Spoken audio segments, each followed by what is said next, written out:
Meryl Streep. I don't believe in marriage. Jack Nicholson. Neither do I. In A Story of Love. We're having a baby. Yeah. Oh, baby. Marriage. Just keep breathing. You can do it.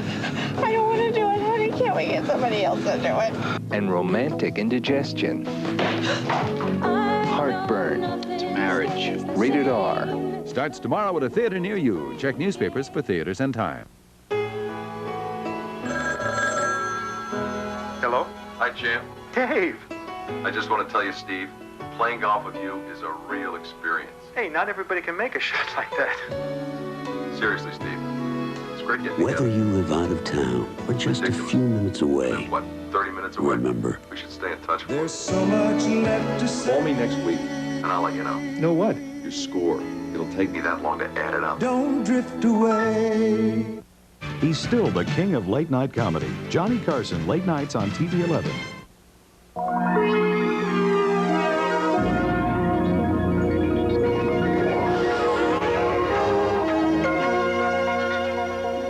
This is spectacular. This is spectacular. We have to breathe thousands of feet in the air. Friday, July 18th, a chilling sight in the afternoon skies. There are flash fires on all the high-tension wires. A powerful tornado does a dance of destruction across 5 Twin Cities suburbs. Another touchdown, another touchdown. Even more amazing, these historic pictures broadcast live from Sky 11.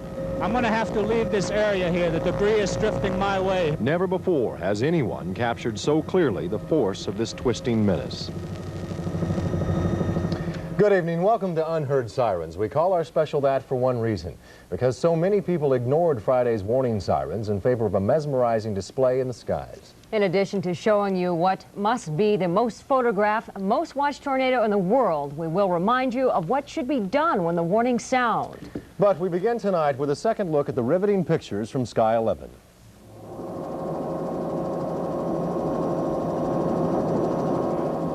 The twister tore through like a giant egg beater, its 200-mile-an-hour plus winds ripping up the earth for more than half an hour in all. The sight of its unleashed power defies description. The pictures tell the story.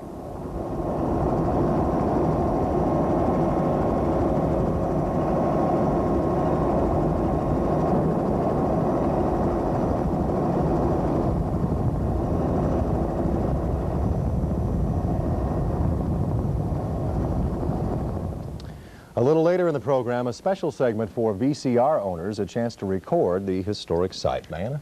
It is indeed remarkable that the damage done wasn't far worse, that no lives were lost.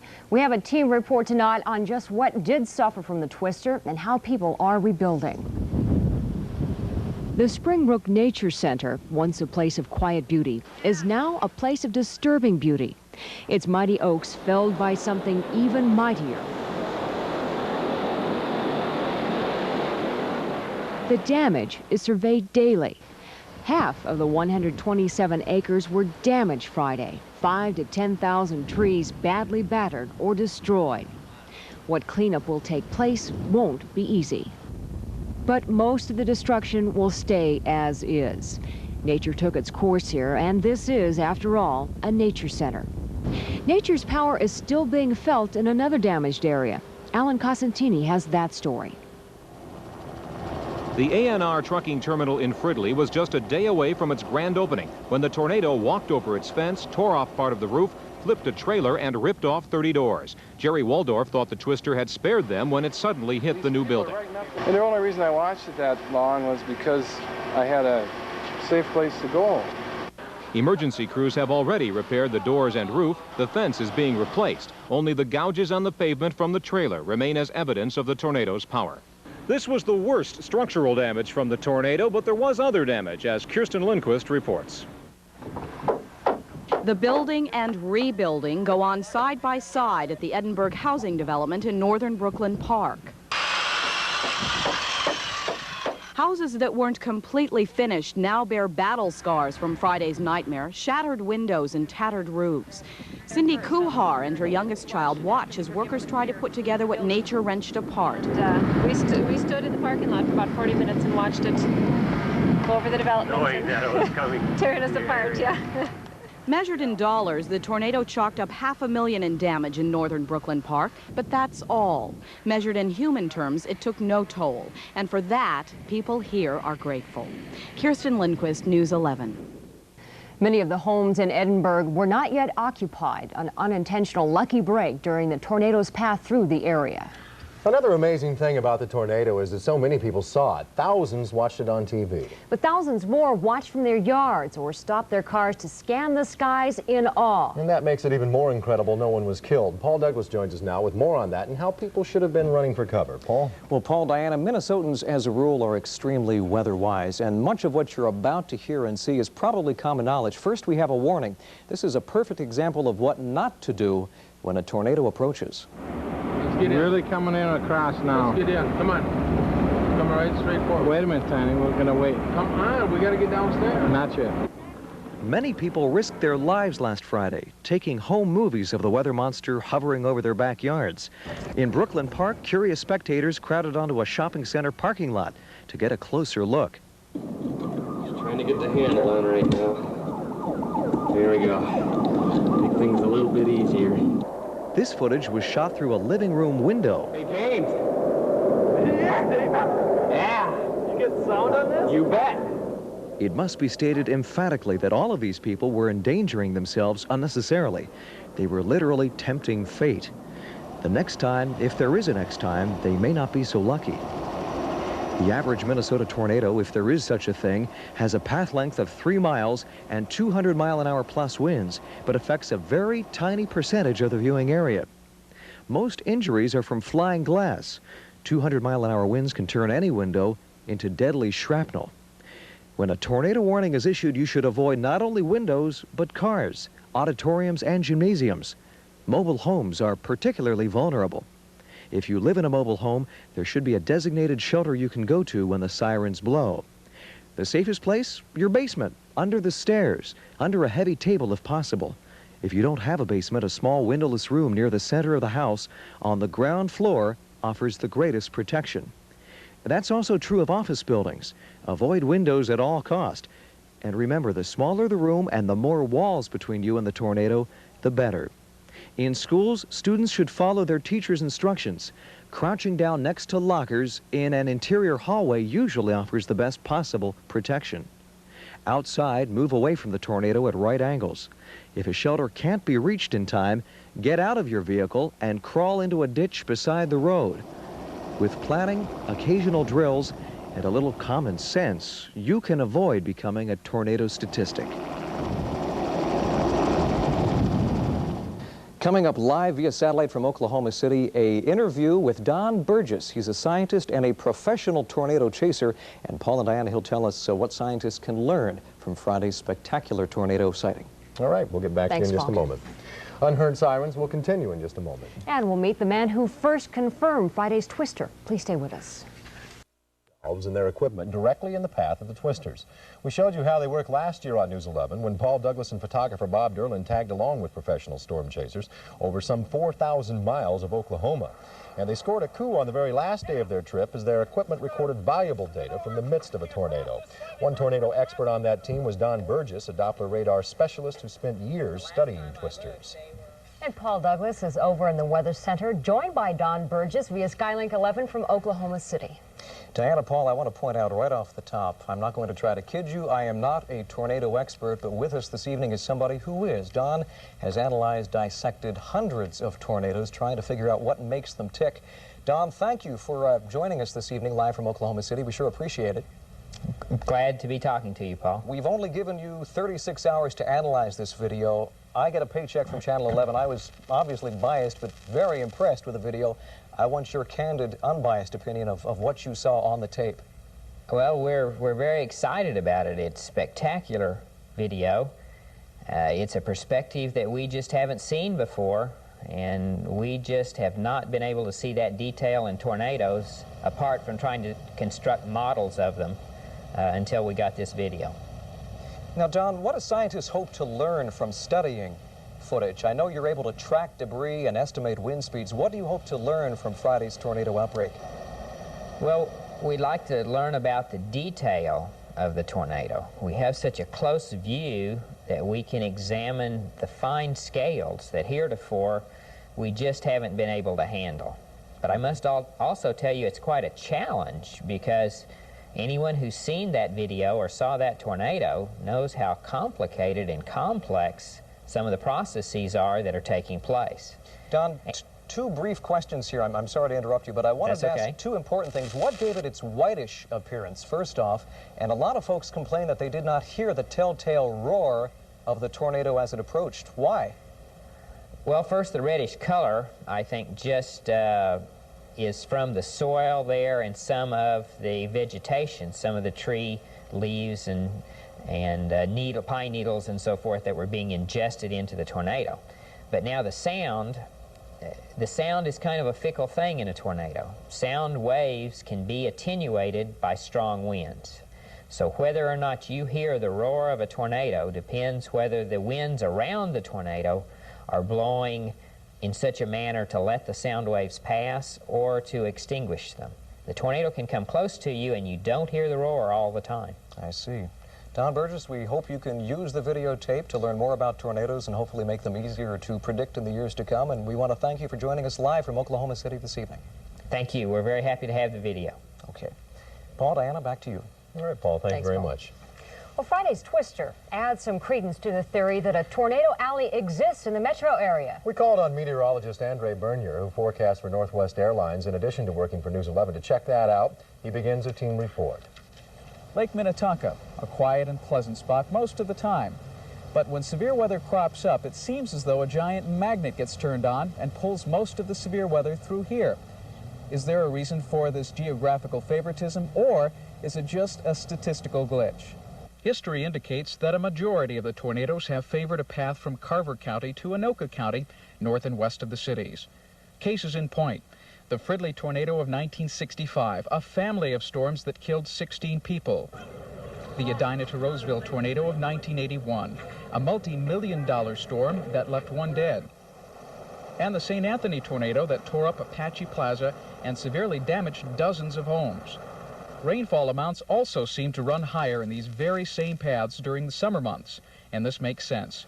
Where you find tornadoes, you usually find heavy rain. Several theories for the pattern include wind currents along our major rivers and the heat dome that develops over the metro on a hot summer day. Weather conditions that Friday were ripe for the display for Mother Nature's power. Temperatures were in the 90s, dew points in the high 70s, about as high as it gets here. The unstable air rose and produced a growing thunderstorm in northwest Hennepin County, which began to rotate. And much like the whirlpool in a bathtub drain, the tornado formed on the thunderstorm's southwest side, adding yet one more tornado to the collection in the Twin Cities Tornado Alley. We still need more studies to find out whether this phenomenon is fact or fluke. But one thing is for certain: tornadoes form quickly, and that makes it difficult for the warnings to be issued in a timely fashion. News 11 meteorologist Sally Patrick now has more on the people who put those words of warning out last Friday. I could see the funnel touching down and the debris being pulled up in it at that time. When Brooklyn Park police officer Larry Ekman walked out of headquarters and saw the tornado Friday, he set off a series of events that officially warned the Twin Cities. Officer Ekman was the official confirmation of the twister, and he also became a tornado chaser, watching it move to the east. I could see a lot of, looked like 2x4s, wood shingles and things like that going up in the debris. When Officer Ekman first saw the tornado, he radioed Hennepin County to confirm it. The time, 4:47 p.m. There is the tornado right about there. This is the cell producing the tornado.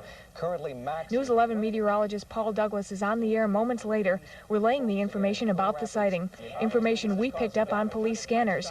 Information that came straight from Officer Ekman. And since the tornado popped up so quickly, that's how the National Weather Service found out about it too. Police scanners. The twister formed so fast that radar didn't have a chance to pick it up. A little later on in this program, we'll be speaking with National Weather Service meteorologist John Graff about that and more. Paul and Diana? Still to come, we'll meet the man some call Mad Max. One of those responsible for last Friday's dramatic pictures of the tornado. Please stay with us. Their accomplishment has tossed them into the local celebrity limelight.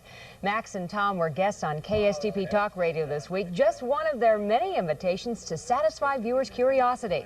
What becomes clear from what Tom and Max have to say is that they were in full control of the situation at all times.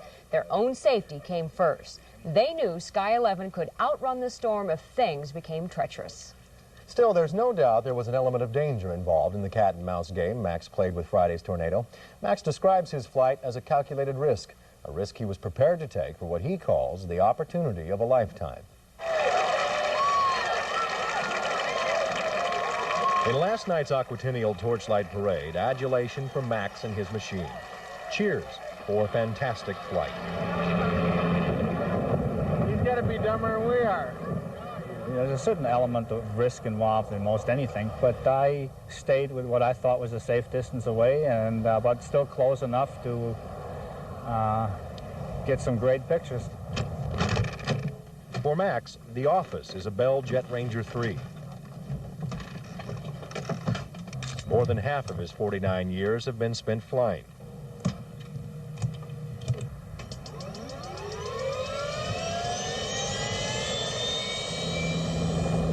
His 17,000 hours in the air include 2 tours of duty in Vietnam.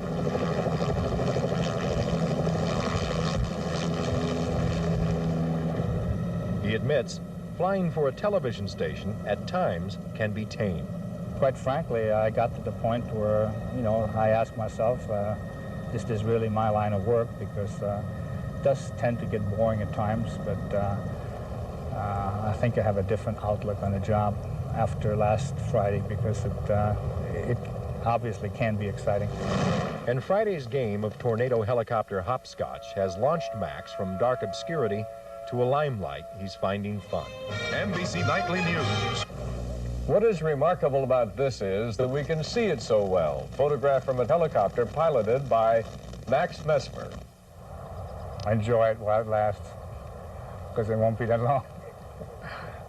He is enjoying it, too. Max has received a lot of mail, a lot of phone calls. This is from a young fellow, Billy Wertenen, who's 6 years old. He lives out in Plymouth. You can see Max in the helicopter here. There's Paul Douglas warning everybody. There's the tornado, a down tree. And Billy's learned a lesson. Here's Billy in his house hiding underneath a piece of heavy furniture right there, so he knows what to do. And those are all the things that we talked about last Friday night. Very perceptive young man. Thanks, Billy. Well, frightening though it may have been, Friday's tornado can teach us some valuable lessons. Like the one Billy learned. That's right. Paul Douglas is joined now by National Weather Service meteorologist John Graff with more on that. Paul? Paul and Diana, as it turns out, Billy was one of the smart ones. It wasn't so much, John, a case of unheard sirens. The sirens worked perfectly. It was more a case of ignored or unheeded sirens on the parts of hundreds of people. I'm sure rational, sane, intelligent people who left their basements, went outside into their front lawns, took pictures, gawked at this thing for half an hour. What do you think of that? That isn't right. We know that, Paul. The essential fact is this. The tornado was moving at only about 1/4 of the normal speed of a tornado. It appeared to be stationary. You heard many people saying, I think we'll go to our shelter, and all of a sudden they said, no, we will use less sane judgment in this, and they were going to go ahead and look at the tornado itself and look at it at that perspective. And what has really happened is that an incorrect lesson has been learned. Everyone who were able to observe that tornado, and perhaps the younger children who will grow up with this, say, well, I was out with my parents. I remember we stood there, and they're going to remember that. The lesson we like to recall, although we don't want to go through another Fridley, is the fact that you go to the shelter, you heed all of these warnings. Had that picked up speed at that time, they wouldn't have been as fortunate as the helicopter pilot who could get away real quickly. That's a good point. They would have been caught had that turned and picked up speed, and they've been known to do so. So a lesson has been learned that is not a good one. Things developed explosively in just a matter of 8-9 minutes Friday afternoon. That's very true. Were you happy with the way things worked in general? What would you like to see during the next tornado outbreak? Fine. What we would like to see is keep them just as slow as that, Paul, so we can work with them. But the key really is the fact that we had sense in the fact that it was developing very, very rapidly. The communications people as far as public TV worked very nicely. We were pleased with that. We were pleased with the fact that all of those who were in direct path of the tornado did take heed to those particular warnings, and in the next time when this happens, we hope everyone realizes the fact that these rules must be observed. Okay, John, thank you for joining us. Paul, Diana, despite the promise of Doppler, there really is no substitute for first-hand observation, Skywarn observers, law enforcement out on the field. And next time, we hope we're ready, and we hope people really heed those warnings next time around. An excellent point. Thank you both very much. Thank you. Well, start your VCRs rolling in a few seconds. Our next segment will give you a chance to record the best of the tornado video. It looked just like a regular whirlwind. And then the farther it got up towards this direction, it all hell blew loose. Medical Center. And by your Northland Ford dealers. And by Norwest Banks. We know the way. We are Norwest.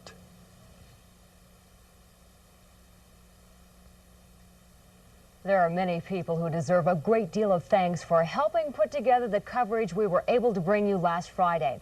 And there's one who deserves special attention. He's proud father and photographer Tom Empey, the talented young man who shot the historic tape of the tornado. His son Jacob was born just 7 weeks ago, and Tom admits one of his first thoughts while shooting that day was of his wife Jerry and son Jacob. Tom's been with us at News 11 for a little over a year, and it would be an understatement to say we're glad to have him here and proud of him. Yeah, we want to show you right now. This is the lens that Tom took those pictures with. It's called a gyro zoom lens. And for you camera buffs at home, you people that know about photography, this is a 6,300 millimeter lens. It gets a very tight picture from a very great distance. When you're up in a helicopter, you're bouncing around like this. What happens in here, the lens is stabilized, so you can focus far off, and this stabilizes the picture so you can go into a very tight picture and it's very steady. It's adaptable to all of our cameras here at News 11. It just attaches to the cameras right here, but primarily we use it up in the helicopter so that we get good-looking pictures. And by the way, it's worth about $14,000. So No. Make you hang on to we'll it. Put it in Tom Ryder's chair, then is what we'll do. We'll just set it over here for now, then. We'll get rid of that. And now we're going to come through on our promise, so get your VCR machine going. Tom Empey has put together several minutes of the best of the Twisters video, so get ready for the ride of your life.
This is spectacular. This is spectacular. We have debris thousands of feet in the air. There are flash fires on all the high-tension wires. We're about 3/4 of a mile from the actual touchdown at this time.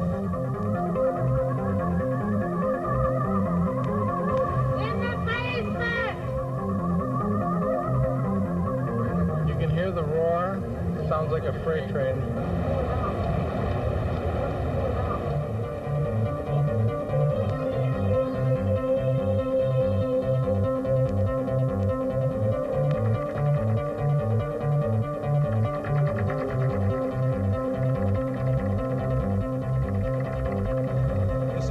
Spectacular. It's ripping entire pine trees into the air, thousands of feet.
Well, it was definitely a dramatic 33 minutes, a spectacular sight like no other. But before we go, we'd like to urge you to remember the safety tips we gave you tonight and to leave the tornado watching to the pros with the experience and the equipment to deal with twisters. We'd also like to thank many people tonight, but if we thanked everyone who deserved it, we'd be here till the wee hours of the morning, but I guess we're going to do our best here. That's right. And remember, please, that the next time a tornado approaches, take cover. Thanks for joining us. Good night.